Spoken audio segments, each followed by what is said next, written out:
हरि ओम शांति शांति शांति। रामो राजमणि सदा विजयते, रामं रमेशं भजे। रामेणाभिहता निशाचरचमु, रामाय तस्मै नमः। शाण्डिल्यां पुरुषोत्तमः फणिपते, शाण्डिल्यां पुरुषोत्तमः फणिपते, राजेंद्र वरुणार्चकम।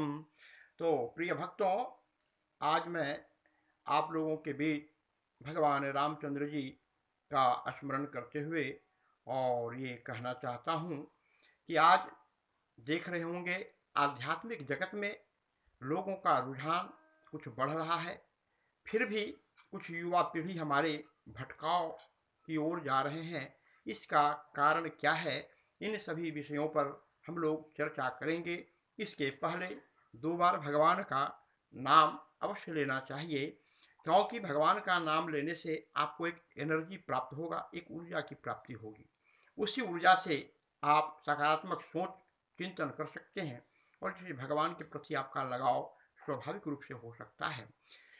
श्री राम जय राम जय जय राम, श्री राम जय राम जय जय राम, श्री राम जय राम जय जय राम, श्री राम जय राम जय जय राम। तो आज हम लोग भगवान रामचंद्र जी, क्योंकि आप लोगों ने रामायण का स्टडी अवश्य किया, आज भी भक्तों के बीच ये अपोह की स्थिति रहती है बनी हुई कि भगवान राम वाकई में भगवान थे या केवल मर्यादा पुरुषोत्तम राम थे, केवल पुरुषों में उत्तम मर्यादा पुरुषोत्तम ऐसे राम थे या वो भगवान राम थे। तो उन्होंने रामचरितमानस में स्पष्ट कहा है, इसे थोड़ा समझना होगा। हे खग हे मृग मधुकर श्रेणी, तुम देखा सीता मृग नयनी। क्योंकि आप जानते होंगे जो सभी भाषाओं को जानता है, सभी की बातों को जानता है, वह कौन हो सकता है? वह भगवान हो सकता है। इसीलिए उन्होंने कहा हे खग हे मृग मधुकर श्रेणी। हे खग, हे मृग, हे मधुकर, आप सबों ने क्या सीता मृग नयनी को देखा है? अर्थात उन्होंने यह सिद्ध किया कि मैं भगवान राम हूं, मैं भगवान हूं। क्योंकि जो भगवान होता है वही तो सभी की बातों को समझ सकता, सभी भाषाओं को समझ सकता। तो इसलिए उन्होंने रामचरितमानस में ये संकेत किया है, क्योंकि अब जो भगवान होगा वो खुद थोड़ी ना बोलेगा कि मैं भगवान हूं। जैसे आप देखेंगे, कहीं आप जाते हैं, किसी के यहाँ गए, तो आजकल के तो कुछ भक्त शिक्षा के जगत में ऐसा कर दिए हैं कि वो तो कहते हैं कि भाई भूख लग गई है, इसलिए चलिए अब खाना खा लेते हैं। लेकिन पहले हम लोगों के यहाँ एक मर्यादा थी कि वो आते थे तो उनका सत्कार करता था, जब करता था तभी वो सत्कार को स्वीकार करते थे, अन्यथा वो ऐसे बैठे ही रहते थे। तो उनकी प्रशंसा, उनकी चर्चा बाहर के लोग किया करते थे, जहां गए वो लोग किया करते थे। वो अपने से अपनी प्रशंसा नहीं करते थे कि मैं ये हूँ, हमें ये गुण है। ऐसा तो लोग चर्चा करते हैं, अपने को थोड़ी ना करता है कुछ कि मैं ऐसा चर्चा हूँ, मैं ऐसा हूँ। यह आपको इस तरह से पता चलेगा। और आप जानते ही होंगे कि आज भटकावबाजी का कारण यह है कि युवा पीढ़ी को आध्यात्म से कोई लगाव नहीं हो पा रहा है, आध्यात्म की ओर कोई रुझान नहीं है। सरकार के यहाँ ये व्यवस्था ही नहीं है कि वो आध्यात्मिक क्लास का आयोजन प्रत्येक विद्यालयों में करे, जिससे बच्चों में एक संस्कार जगे, संत मत की पढ़ाई हो। कम से कम एक कक्षा तो संत मत की पढ़ाई अवश्य होनी चाहिए। अगर इस तरह से अगर व्यवस्था बन जाए तो इस देश में, जहाँ तक मेरा ये मानना है कि इस देश में जो युवा पीढ़ी में जो भटकाव है वो भटकाव नहीं होगा। सकारात्मक सोच के कारण हमारा देश भी आगे बढ़ेगा, प्रत्येक व्यक्ति प्रसन्नचित्त रहेंगे, सुखी भी रहेंगे। अरे गरीबी और अमीरी तो आते रहता है। गरीबी और अमीरी क्यों होता है? इसलिए होता है कि किसी ने मान लीजिए बहुत ज़्यादा मेहनत किया धन के क्षेत्र में तो धन उपार्जन किया, किसी ने बहुत ज़्यादा आध्यात्म के क्षेत्र में मेहनत किया तो आध्यात्मिक ज्ञान उसको हो गई, किसी ने बहुत ज़्यादा मेहनत किया टेक्निकल क्षेत्र में तो उसको टेक्निकल क्षेत्र की जानकारी हो गई। वह एक क्षेत्र की जानकारी हो गई, वह मेहनत किया, और कुछ लोगों को ये पता ही नहीं कि हमको किस क्षेत्र में जाना है, इसलिए बेचारे बीच में भटकाववाद में आ जाते हैं। और भटकाववाद में आते हैं तो उनका सोच चिंतन जो भी होता है वो निगेटिव होता है, पॉजिटिव हो ही नहीं पाता है। इसलिए प्रिय भक्तों, आध्यात्मिक जगत में आपका प्रवेश बहुत ही अनिवार्य है। आध्यात्मिक चिंतन बहुत जरूरी है। आज क्या है, आप देखेंगे नगरों में, शहरों में जो रहने वाले लोग हैं वो बहुत व्यस्त हैं। इतनी उनकी व्यस्तता बढ़ गई है कि अपना शरीर का भी ध्यान नहीं रखते। उनको कब खाना पीना है, कब सोना है, कब जागना है, यह भी पता नहीं। आए रात में अनटाइमली 12 बजे, 1 बजे, 2 बजे भोजन किए, उसके बाद जबकि 2 बजे रात को भोजन करना स्वाभाविक रूप से अच्छा नहीं होता, सेहत के लिए भी अच्छा नहीं है। और सूर्योदय के बाद सोकर उठना ये भी सेहत के लिए अच्छा नहीं। लेकिन लोग ये जानते ही नहीं। इसलिए हमारे यहाँ कहा गया है ब्रह्म मुहूर्त, ब्रह्म मुहूर्त की प्रधानता बहुत ज़्यादा दी गई है। इसलिए ब्रह्म मुहूर्त में उठना सबसे ज़्यादा अच्छा माना गया है। और आपके लिए, स्वास्थ्य के लिए भी ये ज़्यादा अच्छा है कि ब्रह्म मुहूर्त में आप उठें। इसीलिए तो आपने देखा होगा ना, मनुष्य उन कार्यों को कर सकता है जो आपको कभी कल्पना भी आपने नहीं किया होगा, उन कार्यों को कर सकता है। इसलिए भगवान राम को अगर एक सामान्य मर्यादा पुरुषोत्तम के रूप में हम माने तो उन्होंने समुद्र में पुल बना दिया। ये असंभव था कि समुद्र में पुल बना लें, लेकिन उन्होंने समुद्र में पुल बना लिया, लंका की यात्रा कर ली, सेना वहां चले गए, युद्ध जीत के वापस भी आ गए।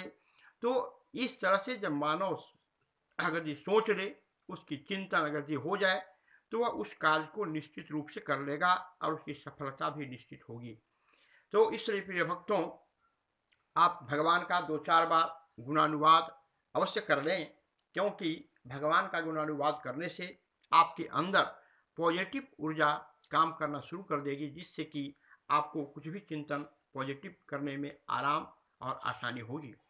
सीताराम सीताराम सीताराम कहिए, जाहि विधि राखे राम ताहि विधि रहिए। सीताराम सीताराम सीताराम कहिए, जाहि विधि राखे राम ताहि विधि रहिए। सीताराम सीताराम सीताराम कहिए, जाहि विधि राखे राम ताहि विधि रहिए। महलों में राखे राम या झोपड़ी में वास दे, सीताराम सीताराम सीताराम कहिए, जाहि विधि राखे राम ताहि विधि रहिए। सीताराम सीताराम सीताराम कहिए, जाहि विधि राखे राम ताहि विधि रहिए।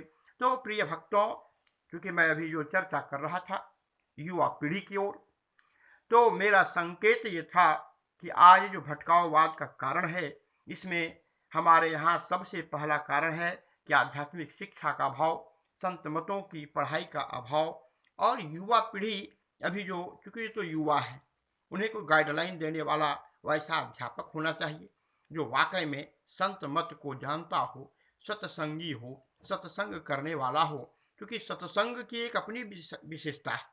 इसलिए बाबा तुलसी ने लिखा, सठ सुधर ही सत्संगत पाई। सठ किसको कहते हैं और सत्संग किसे कहते हैं? क्योंकि जहाँ सज्जन लोगों का वास हो वह सत्संग है। जहाँ सज्जन लोग की संगति हमें मिले, करने का अवसर प्राप्त हो, वह सत्संग है। सत्संग से 60 में सुधार हो जाता है, 60 लोगों में भी परिवर्तन हो जाता है। यह सत्संग की महिमा है। जब सत्संग आप बार बार करोगे, जैसे शरीर में बार बार साबुन, पाउडर ये सब लगाते हो, तो तुम्हारा शरीर ठीक ठाक रहता है, उसमें बदबू नहीं आता। आपको भी एक आत्मसंतुष्टि होती है कि वाह, मैंने वाह जो स्नान कर लिया, बड़ा ही अच्छा किया, है ना, मैंने इस साबुन से स्नान किया, एकदम देखो मेरा शरीर कितना सेंटेड लग रहा है, कितना सेंटेड इससे खुशबू आ रही है, ऐसा आपको प्रसन्नता होती है। लेकिन जब सत्संग में चले जाओगे भैया, तो वहाँ तो साबुन की कोई ज़रूरत ही नहीं है। वहाँ तो आपको बिना साबुन का ही परिवर्तन हो जाएगा। आपको तो ऐसा साफ आप हो जाएंगे कि फिर आप भी परमात्मा में लीन हो जाओगे। और जब परमात्मा में लीन हो जाओगे तो फिर कल्पना करो कि भटकाव कब रहेगा। क्योंकि भटकाव, गलत चिंतन कब होता है लोगों में? जब दिमाग खाली हो या कोई विशेष प्रकार का अभाव महसूस करे, ऐसी स्थिति में भटकाववाद की स्थिति आती है। तो जब आप आध्यात्म में लग जाओगे, आध्यात्मिक चिंतन करना शुरू कर दोगे, तो निश्चित ही आपका परिवर्तन हो गया। और जहाँ परिवर्तन हुआ भैया, इस मानव जीवन का कोई उद्देश्य है। हम मानव जीवन में क्यों आए हैं, इसका उद्देश्य है। इसलिए मैं नहीं आया कि हाँ मैं भोजन करूं, मकान बना लूं और फिर चला जाऊं, इसलिए तो नहीं आया। इसलिए आपने देखा होगा ना कि मरने के बाद लोग पैसा फेंकते हैं, लावा फेंकते हैं, चावल फेंकते हैं। ऐसा क्यों फेंकते हैं? क्योंकि मरने के बाद उस व्यक्ति को फुल पैंट शर्ट तो पहनाया नहीं जाता, उसे तो कफन दिया जाता है। और कफन में कोई पैकेट तो होता नहीं, कफन तो सादा सादा भैया कागज, एक कपड़ा होता है। तो कपड़े में कोई पैकेट होता नहीं तो लेकर जाता कैसे? इसलिए उसे पैसा फेंक कर, मेरे समझ में पैसा इसलिए फेंका जाता है कि ये कहता है लोग कि अगर दम है, जिस पैसे के लिए तुमने सारी जिंदगी गंवा दिया, सारा समय तुम बर्बाद कर दिया, भगवान का चिंतन भी नहीं कर पाया, अगर दम है तो इसमें से एक पैसा भी पकड़ कर तू साथ लेकर जा। लेकिन वह पकड़ क्या सकता? कुछ जाने वाला है नहीं। तो भैया जब जाने वाला है नहीं तो इतना परेशान होने की क्या आवश्यकता? इतना हम आशातुर क्यों हो जाए कि हम बहुत कुछ करके ऐसा बिल्डिंग बना लेंगे, ऐसा करें? हाँ, ऐसा अगर आप गृहस्थ जीवन में हो, मानव जीवन में हो, तो एक रहने की अपनी व्यवस्था तो होनी चाहिए। ये तो बात सत्य है। अब इतना भी मत उसमें कहीं भी अति सर्वत्र बढ़ जाए। ऐसा नियम है कि अति सर्वत्र बढ़ जाए, अति हर जगह जो है वो वर्जित है।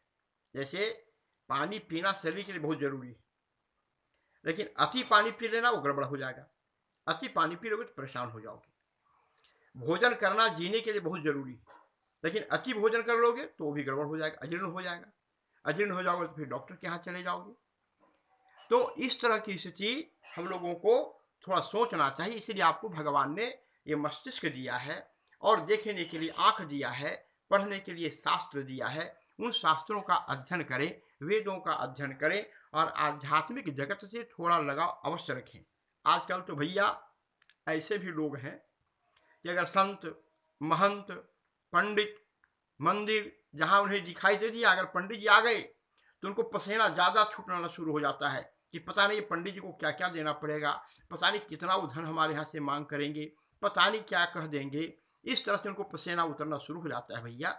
इसलिए आजकल तो आप देखे होंगे, पहले हमारे यहाँ था भागवत का सिस्टम था आध्यात्मिक जगत में कि जितने अधिक से अधिक अतिथि आवे उनका स्वागत है, मेरा यह भाग्य है, ऐसा हम लोग अनुभव करते थे। लेकिन आजकल क्या है? नो एंट्री, प्रवेश निषेध, ऐसा आजकल आपको बोर्ड मिलेगा। बड़े बड़े घरानों में तो गाय पालने की परंपरा ही समाप्त हो गई। वो 5, 6, 8, 10 तक भैया कुत्ते रखते हैं घर में, बड़े बड़े कुत्ते। वो भी सामान्य कुत्ते नहीं, अगर उनको छोड़ दिया जाए तो कुत्ते को पूरे शरीर का है ना चमड़ी अलग कर देंगे, शरीर को अलग कर देंगे भैया, ऐसे ऐसे कुत्ते हैं। अब बताओ, वो कुत्ते के प्रति इतना खर्च करते हैं, उनके कोई भिखमंगा भी जाएगा क्या? कोई भिक्षुक भी जाएगा क्या? उनके यहाँ सामान्य लोग तो नहीं जा सकता है, तो और लोग कौन जा सकते हैं? संत महंत को वहां जाने की आवश्यकता ही क्या पड़ेगी भैया, क्योंकि उनका जीवन ही परिवर्तन हो गया। कल्पना करो, मनुष्य किसके साथ रहता है भैया? मनुष्यों के साथ रहता है ना। कुत्ते किसके साथ रहेंगे भैया? कुत्ते के साथ रहेंगे ना। इसलिए भैया आप अपने जीवन में परिवर्तन करो, अपने जीवन में आध्यात्मिक जगत को जोड़ो। आध्यात्मिक जगत से जब जुटोगे तो निश्चित ही कल्याण होने वाला है, आपका जीवन साकार हो जाएगा, सफल हो जाएगा, जीने का आनंद भी कुछ और आएगा। अन्यथा धन तो खूब कमा लोगे, कोई बड़ी बात नहीं, लेकिन अगर सुख नहीं मिले, आज देखिए ना, धन उधर से पति कमा कर आता है, घर में लड़ाई होता है, लड़का अलग शराबी बन जाता है। अब क्या उस घर में शांति है क्या? वहां अशांति ही अशांति है। क्यों? कहा गया है शास्त्रों में कि अत्र पूज्यन्ते नार्यस्तु तत्र रमन्ते देवता। जहां पर नारियों की पूजा होती है वहां देवता रमन करते हैं। अब जिस घर में नारियों की पूजा ही नहीं हो भैया, जहां नारियों की पिटाई केवल हो, तो वहाँ देवता भाग जाएंगे तो स्मशान घाट हो जाएगा। तो इसलिए नारियों की पूजा होनी चाहिए। कुछ लोगों ने हमसे कहा कि बाबा जी ये बताओ, रामचरितमानस में तो लिखा है कि ढोल गंवार शूद्र पशु नारी ये सब हैं ताड़न के अधिकारी।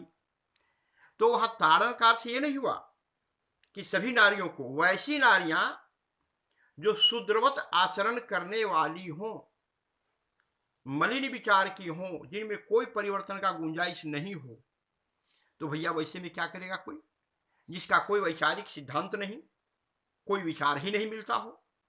तो जिसका कोई विचार नहीं मिलता हो भैया, तो उसको कैसे सुधारोगे? क्योंकि मनुष्य के पास एक अपनी विशेषता है कि उसका एक क्रोध है।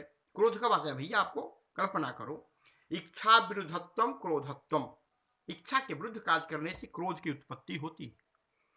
तो वह बार बार आप समझाएंगे उसको, कितना भी दया करो, लेकिन वह इच्छा के विरुद्ध कार्य करेगी ही। और इच्छा के विरुद्ध जब कार्य करेगी तो क्या होगा भैया? क्रोध की उत्पत्ति होगी। और क्रोध की उत्पत्ति होगी तो क्या होगा? आप जानते होंगे, क्रोध की जब उत्पत्ति होगी तो वहां लड़ाई झगड़े, हल्ला, बम बछेड़ा ज्यादा बढ़ेगा। इसलिए क्रोध की उत्पत्ति, जब भी आपको क्रोध आए, तो आज मैं आपको एक बता रहा हूं कि आपने जैसे क्या पढ़ता तो सब है, किताबें, धार्मिक किताबें हर घरों में आपको मिला करेंगे अधिकतर। कुछ ऐसे सज्जन होंगे, महापुरुष होंगे जो नहीं रखते होंगे, ऐसा भी हो सकता है। लेकिन ऐसे भी ऐसे हैं कि सबके यहाँ लगभग एक किताब मिला करते हैं, धार्मिक किताबें। तो एक बार हुआ क्या, क्योंकि आजकल क्या है कि कोई भी आएगा, आज का जीवन जो है संयुक्त जीवन तो रहा नहीं, संयुक्त परिवार, आजकल व्यक्तिगत परिवार रह गया। तो व्यक्तिगत परिवार में क्या हुआ, पति आया तो पत्नी को हर बात बता दिया। लेकिन हर बात को बताना नहीं चाहिए, ऐसा भी वर्णन है। आपको एक कहानी के माध्यम से मैं बताने का प्रयास करूंगा। एक बार हुआ क्या, एक जाति का, भैया यहाँ कोई ग्वाला तो नहीं होना, एक जाति का ग्वाला था, बुरा मत मानना। तो एक जाति का ग्वाला था, वह बेचारा पढ़ा लिखा तो था नहीं, बहुत अनपढ़ था। उसकी शादी हो गई, उसकी पत्नी इंटर पास थी। अब ये बेमेल विवाह इसको कहते हैं हम लोग। अब इंटर पास थी उसकी पत्नी, ये बेचारा पढ़ा लिखा था नहीं और बहुत ज्यादा धन दौलत भी नहीं था, गरीब था। लेकिन शादी हो गई। गांव में एक अपना ईमानदार के नाम से जाना जाता था इसका परिवार में सब लोग, इसलिए शादी हो गई। शादी हो गई तो इसकी पत्नी आई, कही कि अब आप जाकर के पढ़ाई कीजिए पहले। तो कही कि पढ़ाई कहाँ करने जाए, कि बनारस जाना होगा। इसकी पत्नी चार पैसा, उसमें अधेली पैसा ये सब चला करता था, चार पैसा इसकी पत्नी दी और कही कि चले जाओ बनारस। ये बेचारा बनारस के ओर चला।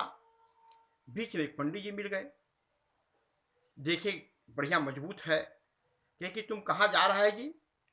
कहे कि बाबा क्या कहें, हमारी पत्नी इंटर पास है, वो कही कि जाकर आप पढ़ो।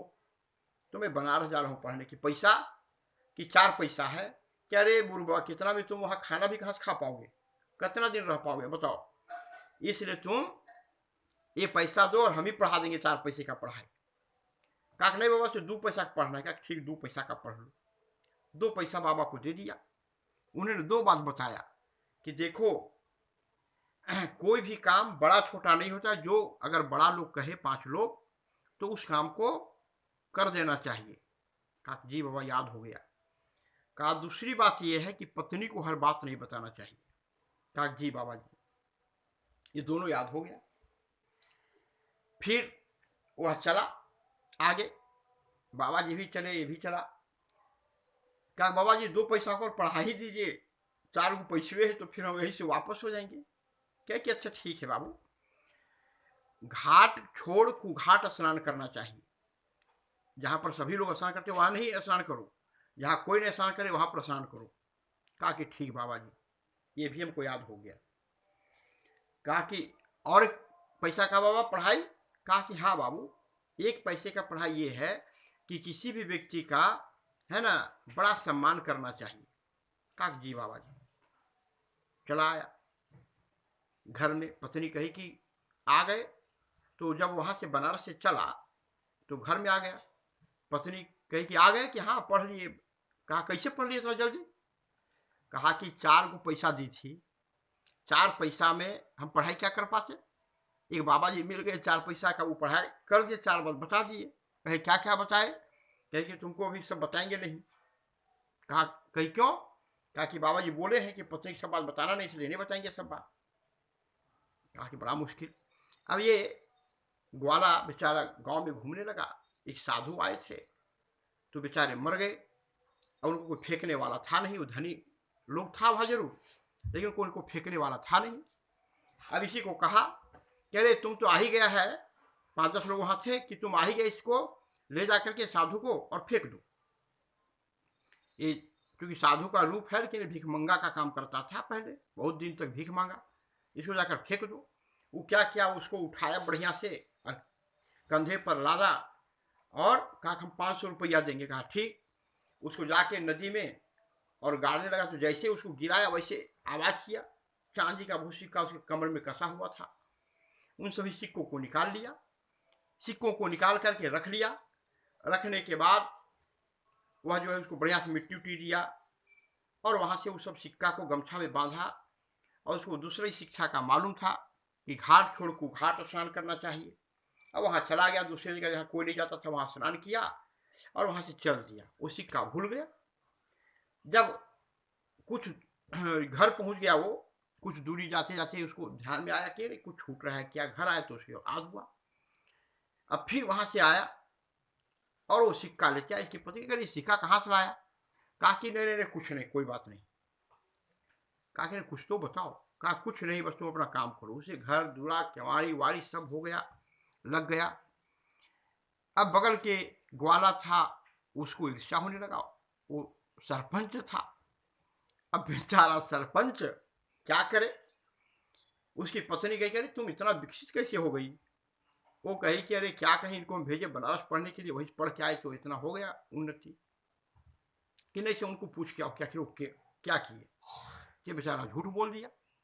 कहा कि हुआ ऐसा कि मैं कटोरा लेकर रोड पर बैठ गया था, छठ का लोग व्रत किया था, वही लोग आए, खूब पैसा दिया हमको, इसी से हम ले आए।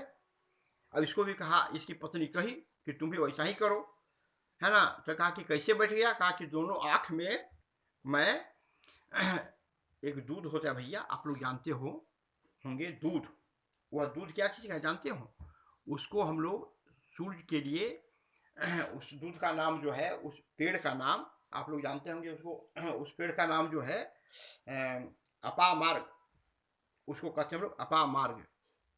अपामार्ग का वह एक पेड़ होता है। उस पेड़ में उसका दूध का नियम है कि आंख में जब आप डालेंगे दूध ना, तो आंख अंधा हो जाता है, लोग ऐसा कहते हैं। अब उसका दूध हुआ डाल दिया आंख में, वो बेचारा अंधा हो गया। अब बैठ गया तो भिक्षा क्या देगा लोग उसको, आंख भी फूट गया। अब आइए कि हम इसके साथ लड़ाई करेंगे। ये सोचा कि भाई उसका पंच होने लगा, तो बोला जहाँ पंचायत हो वहाँ सत्य बात बोलना चाहिए। पंचायत में आया, इस सब बात बता दिया कि हम इसके बारे में जानते कुछ नहीं, पत्नी को बोले थे ऐसा ही। ये पूछी सोचे कि नहीं बताना चाहिए, हमको पढ़ाई में ऐसा बताया गया, लेकिन 5 लोग यहाँ लोग बता दे रहे हैं तो सच बात बताया। सरपंच का एकदम सही बात है, इसमें इसकी कोई गलती नहीं।